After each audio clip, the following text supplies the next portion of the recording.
टीका लग रहा है वो अन्य संक्रामक रोगों से भी बचाव करेगा या उसके लिए भी कुछ अलग से लगाते हैं? हाँ, जैसे ये हमारा खुरपका मुंहपका रोग का है, तो एक बीमारी के बारे में एक ही टीका होता है। तो ये टीका साल में 2 बार लगता है और इसकी इम्यूनिटी 6-6 महीने की होती है।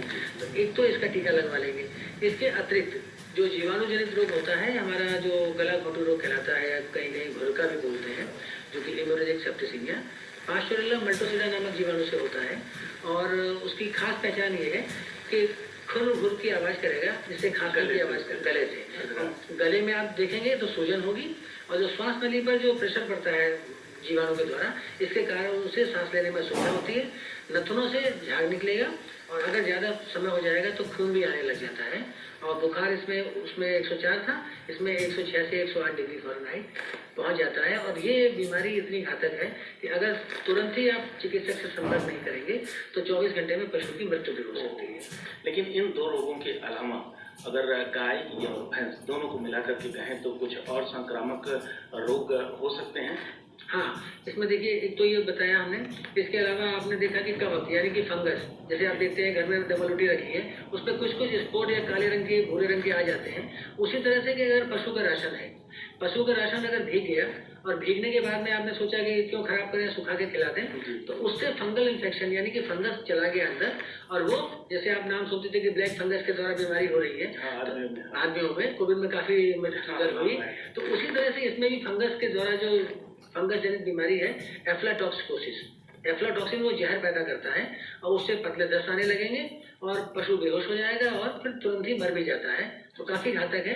तो किसान भाइयों से हमारी ये अनुरोध रहेगा कि कदापि भी राशन भीग जाए, भले ही वो महंगा आता है, पहले तो ये करें कि उस राशन को अगर जल प्लावित क्षेत्र है वहाँ पर इतना ऊंचे स्थान पर रखें कि पानी से वो भीग ना सके या नमी न लग सके। घर में भी रख रहे हैं तो आजकल नमी लग जाती है, तो उससे भी सुरक्षित रखें उसको। किसी लोहे के बर्तन में या फिर ऐसे बर्तन में रखें जिसमें नमी न जा सके, फिर उसको उसमें से खिलाते रहें।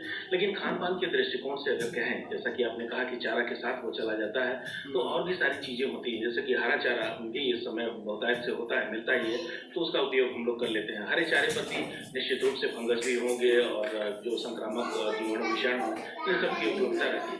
तो क्या कुछ हमें पूरे परिवेश को देखते हुए एहतियात बरतना चाहिए खाना?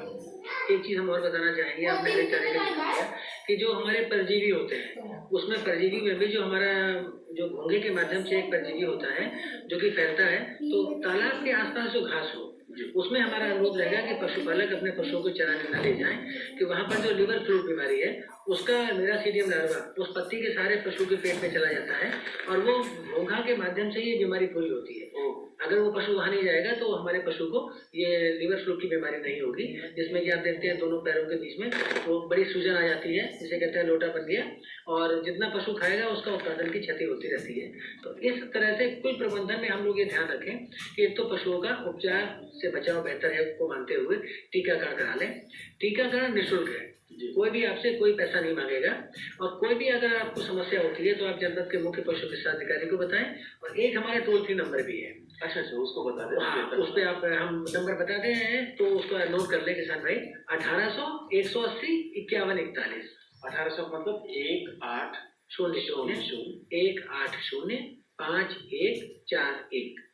ये हमारा पशु समस्या निवारण केंद्र प्रातः 8 बजे से रात्रि के 8 बजे तक क्रियान्वित रहता है। अच्छा, उस पर हम फोन करेंगे तो वहाँ पे निश्चित रूप से हमारी शिकायत या हमारी जो आवश्यकता है उसकी पूर्ति के लिए कार्रवाई होगी। बिल्कुल दर्ज हो जाएगी और आपको नंबर पे बता दिया जाएगा। और वो दर्ज होने के बाद में उस पर जिले से इंक्वायरी करके फिर हमारे निदेशक महोदय और प्रमुख सचिव महोदय भी उसको जानकारी करते हैं कि ग्रीवांस रिजॉल्व हुआ कि नहीं हुआ। अच्छा, इतने हाई लेवल तक तो उसकी मॉनिटरिंग होती है? बिल्कुल, बहुत अच्छी बात है, बहुत बढ़िया सुधार है। ये टोल फ्री नंबर जो आपने बताया है, हमको लगता है कि लोग याद रखेंगे और इस पर अपनी समस्या पशुओं से संबंधित जो भी है वह करेंगे। जैसा कि आप जानते हैं किसान की आय दुगनी करने का प्रयास किया जा रहा है, तो दुगनी आय करने के लिए सबसे महत्वपूर्ण हमारा कुक्कुट पालन और बकरी पालन है, जिसके माध्यम से कम समय में हमारी आय दोगुनी हो जाती है। तो इसमें हमारे कुक्कुट में ध्यान देने की आवश्यकता यही है, जैसा कि अभी हमने बताया नमी वाला, वो ध्यान रखें। इसके अलावा एक बीमारी होती है, अगर वो नमी उसकी बीट की वजह से, आप जानते हैं कि अंदर अगर पर्दे भरे पड़े हैं तो नमी अंदर भरी रहेगी, तो उसमें रानीखेत बीमारी जो कि न्यूकैसल डिजीज कहलाती है, उसमें कली का रंग नीला हो जाएगा, नाक से रसलसा पदार्थ निकलेगा और उसका जो नीचे वेटल होता है वो भी झुका हुआ सा दिखाई पड़ेगा। तो ये लक्षण उसमें है। और इसमें अगर ध्यान नहीं दिया तो अगर आप बीमार जो कुक्कुट पक्षी है उसका खान पान अलग नहीं करेंगे तो सुबह तक हो सकता है कि आपके सारे पक्षी चले जाएं। और बकरियों? हाँ, बकरियों में भी इसी तरह से एक बीमारी होती है PPR, ये उसका अंग्रेजी नाम है। और PPR में लक्षण जो प्रमुख होते हैं वो किसान भाई नोट कर लें। एक तो नाक से लसलसा पदार्थ निकलेगा जो चाशनी के समान गाढ़ा होगा और मैंगनी करने की बजाय वो दस्त करेगी। और जैसे हमने बताया था कि ओंठ के अंदर छाले पड़े होंगे। तो ये 3 लक्षण ऐसे होंगे जिससे कि पता लगेगा PPR बीमारी है। ये भी विषाणु जनित है। ये ध्यान दें कि इसमें निमोनिया जैसे लक्षण होने से, और इसका भी टीकाकरण होता है विभाग के द्वारा। तो हमारे निकटवर्ती जो पशु चिकित्सालय है वहाँ पे संपर्क कर लें किसान भाई, तो चिकित्सक के सहयोग से अपने पशुओं का PPR बीमारी का टीका लगवाना। अच्छा, एक बात और डॉक्टर साहब, समय तो वैसे पूरा हो गया लेकिन जल्दी से जानना चाहेंगे आपसे कि ये टीके क्या बाजार में भी होंगे? अगर आपके विभाग से नहीं मिल पा रहा है किसी कारण से तो बाजार से खरीद के लगवा दें? हाँ, इसमें देखिए जैसे कि FMD का टीका है, HS का टीका है, या बाजार में मिलता है। PPR का भी टीका मिलता है। बहुत अच्छी बात आपने की है और एक समसामयिक बात है, इसलिए जो भी पशुपालक हैं, चाहे वो बकरी पाल रहे हैं, पशुओं की कोई भी वैरायटी है उसे पाल रहे हैं और साथ ही कुक्कुट पालन किए हुए हैं, तो ये जो बातें आपने अभी बताई हैं उसका ध्यान रखेंगे और सबको सुरक्षित करते हुए अपनी आय बढ़ाने की प्रक्रिया को जारी रखेंगे। बहुत बहुत धन्यवाद डॉक्टर साहब। शुभ